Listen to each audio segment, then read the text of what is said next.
2008 में भारत के किसी भी शहर में आपको हर कुछ मिनट में एक लाल टी शर्ट पहने डिलीवरी बॉय दिख जाता है। लेकिन उस समय जोमेटो इतना बड़ा नेटवर्क नहीं था। उसकी शुरुआत दिल्ली के एक छोटे से फ्लैट में हुई थी, जहां दो दोस्त चारों तरफ पड़े खाली मैगी के पैकेटों के बीच एक छोटी सी समस्या का हल करने की कोशिश कर रहे थे। उनके नाम थे दीपेंद्र गोयल और पंकज चड्ढा। दोनों ने आईआईटी दिल्ली से पढ़ाई की थी, एक ऐसा कॉलेज जहां से निकलने के बाद ज्यादातर लोगों को जिंदगी पहले से तय मानी जाती है। अच्छी नौकरी, बड़ी सैलरी और सुरक्षित भविष्य। दोनों समय बीन एंड कंपनी में मैनेजमेंट कंसल्टेंट थे। सब कुछ सही चल रहा था, लेकिन हर दोपहर लंच टाइम पर उन्हें एक छोटी सी परेशानी झेलनी पड़ती थी। कैफेटेरिया के बाहर लंबी लाइन लगती थी, सिर्फ मेन्यू देखने के लिए। यही छोटी सी परेशानी बाद में एक अरबों डॉलर की कंपनी बनने वाली थी। वीकेंड पर दीपेंद्र और पंकज अपनी स्कूटर लेकर दिल्ली के अलग अलग रेस्टोरेंट में जाते थे। मेन्यू की तस्वीरें खींचते और उन्हें एक फ्री वेबसाइट पर अपलोड कर देते। उनके वेबसाइट का नाम था फूडी बे। अब कोई भी इंसान घर बैठे ऑनलाइन मेन्यू देख सकता था।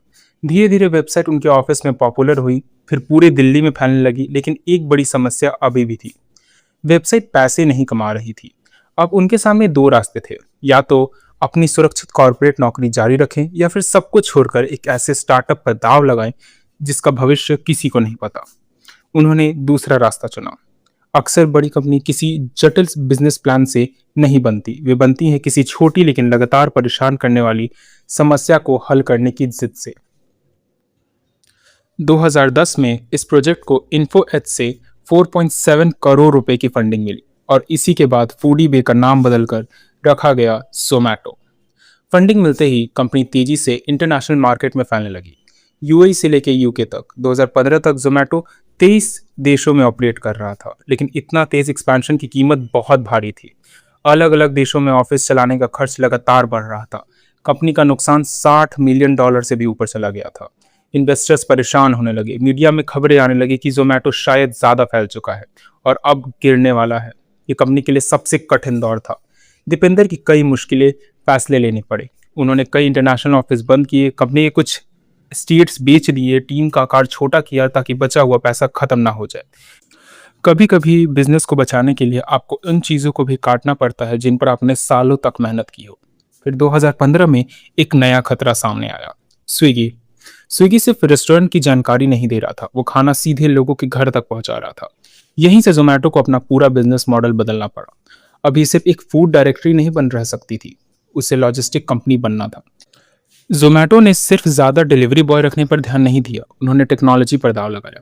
Root optimisation, algorithm, delivery software और एक ऐसा सिस्टम जो लाखों ऑर्डर्स को एक साथ मैनेज कर सके। वे सिर्फ एक ऐप नहीं बना रहे थे, वे एक इंटीग्रेटेड सिस्टम बना रहे थे। पहले रेस्टोरेंट डिलीवरी प्लेटफॉर्म, फिर डिलीवरी नेटवर्क, फिर हाइपर प्योर जो रेस्टोरेंट को सीधे फ्रेश इंग्रेडिएंट्स सप्लाई करता था। और फिर आया साल 2020, कोविड-19 लॉकडाउन। पूरे भारत में रेस्टोरेंट बंद हो गए, लोग घरों में कैद हो गए, लेकिन फूड डिलीवरी का एसेंशियल सर्विस घोषित किया गया। अचानक करोड़ों लोगों के लिए जोमैटो खाना पाने का सबसे बड़ा जरिया बन गया। सालों से बनाई गई उनकी इंफ्रास्ट्रक्चर अब अपनी असली परीक्षा दे रही थी। जो ग्रोथ आने कई सालों में लगते, वो सिर्फ 12 महीने में हो गई। फार्म सप्लाई से लेकर अंतिम डिलीवरी तक जोमैटो धीरे धीरे भारत के रोजमर्रा के सिस्टम का हिस्सा बन चुका था। फिर जुलाई 2021 में कंपनी का आईपीओ आया। आईपीओ 38 ओवर सब्सक्राइब हुआ और कंपनी का वैल्यूएशन पहुंचकर $8.6 बिलियन हो गया। लेकिन कहानी यही खत्म नहीं हुई। एक साल बाद दीपेंद्र ने फिर एक बड़ा रिस्क लिया। उन्होंने 4400 करोड़ रुपए में ब्लिंकिट को खरीदा। बहुत से इन्वेस्टर इस फैसले के खिलाफ थे। लोगों को लगता था कि 10 मिनट डिलीवरी मॉडल कभी सफल नहीं होगा, लेकिन दीपेंद्र कुछ और ही देख रहे थे। सिस्टम की असली समस्याओं को समझने के लिए उन्होंने खुद 2 हफ्तों तक डिलीवरी राइडर बनकर काम किया। वो जानना चाहते थे कि सड़क पर असल में क्या हो रहा है। 2024 तक ब्लिंकिट कंपनी का सबसे तेजी से बढ़ने वाला बिजनेस यूनिट बन चुका था। ये साबित करता है कि कई बार सफलता बाहर के लोगों की राय सुनने से नहीं, बल्कि अपने मार्केट को सबसे बेहतर समझने से मिलती है। आज जोमैटो 800 शहरों में काम करता है। 3 लाख से ज्यादा रेस्टोरेंट उनके नेटवर्क से जुड़े हैं और हर दिन लाखों डिलीवरी पार्टनर सड़कों पर दौड़ते हैं। ये सिर्फ खाना पहुंचाने वाली कंपनी नहीं रही, दीपेंद्र इसे एक इंजीनियरिंग प्रोजेक्ट कहते हैं। एक ऐसा सिस्टम जो इंसान की रोजमर्रा की जिंदगी से फ्रिक्शन हटाने की कोशिश कर रहा है। और सोचने वाली बात यह है कि इतना बड़ा नेटवर्क शुरू हुआ था दिल्ली के एक छोटे से फ्लैट से, जहां दो लड़के मैगी खाते हुए बस इतना सोच रहे थे कि काश रेस्टोरेंट का मेन्यू ऑनलाइन दिख जाता। कई बार दुनिया बदलने वाले आइडिया किसी परफेक्ट मास्टर प्लान से नहीं आते, वे आते हैं एक छोटी सी समस्या का हल करने की जिद से। और हर रिस्क के बावजूद उस जिद को छोड़कर पीछे ना हटना चाहिए।